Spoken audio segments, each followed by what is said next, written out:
Değişip bakışın gülüşün üzünün rengi de... السلام علیکم ورحمت الله وبرکاته. قدرمن لیدونکو په نننۍ ویډیو کې به خبره کوو چې تاسو څنګه کولی شئ چې خپل د موبایل آیکن یې هغه په خپل خوښه بدل کړئ.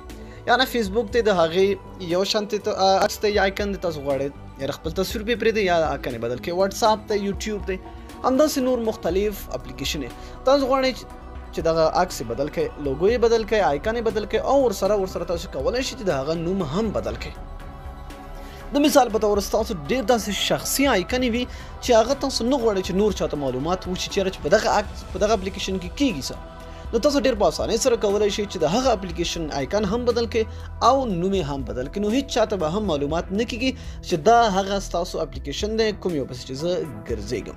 نو ډېر اسانه طریقه دی دوستانو، سمپل یو اپلیکیشن د سره ته ډسکرپشن ته لاړ شئ، لینک پروت دی، په لینک باندې کلیک کړئ، اپلیکیشن ډاونلوډ او خپل موبایل کې انسټال کړئ.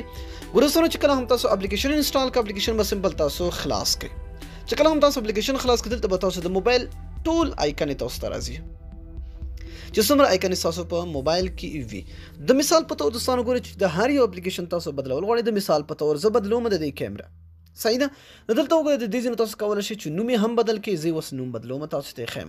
دوستانو خیر دی، زه به یو بل وګورم چې زما پې هغه مو ونه شي. دا ایوب یا د مثال په تور دا زه بدلوم، نوم یې هم بدلوم. زه نوم یې ږدمه چې طارق، سمه ده. او د دې ځینې تاسو کولی شئ چې نور بل آیکن دا ریډیمیډ آیکن دلته موجود دي. دا وګورئ تاسو کولی چې دې ځینې آیکن یې پې پرېږدئ. دا ډېر مختلف آیکن دلته موجود دي، صحیح ده. او که تاسو نه غواړئ د فوټو ته لاړ شئ، ګیلري ته راشئ، تاسو خپل عکس هم پې پرېښودلی شئ. د مثال په طور زه ځمه یو عکس ګورم، دا ګل عکس پې پرېږدم. دلته تاسو کولی شئ چې ګول داسې یا داسې څنګه چې تاسو خپل زړه وي. د مثال په طور د دغې ګل عکس په دې ږدم زه به، صحیح ده. نو تاسو په دې ډن باندې کلیک کړئ او دلته وګورئ، او د هغې نه پس به دلته تاسو په اوکې باندې کلیک کړئ. دلته به تاسو ته یو ګورئ دا به راشي، دا به تاسو بند کړئ. ګورئ دا آیکن ایډ شو. اوس ګورئ زه تاسو ته ښیم. ګورئ دوستانو دا وګورئ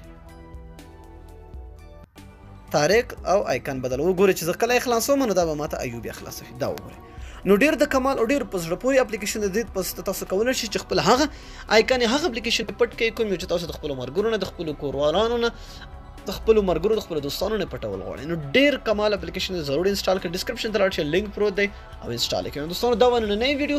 تر بیا بلې ویډیو د الله په امان په دعاګانو کې مې یاد ساتئ.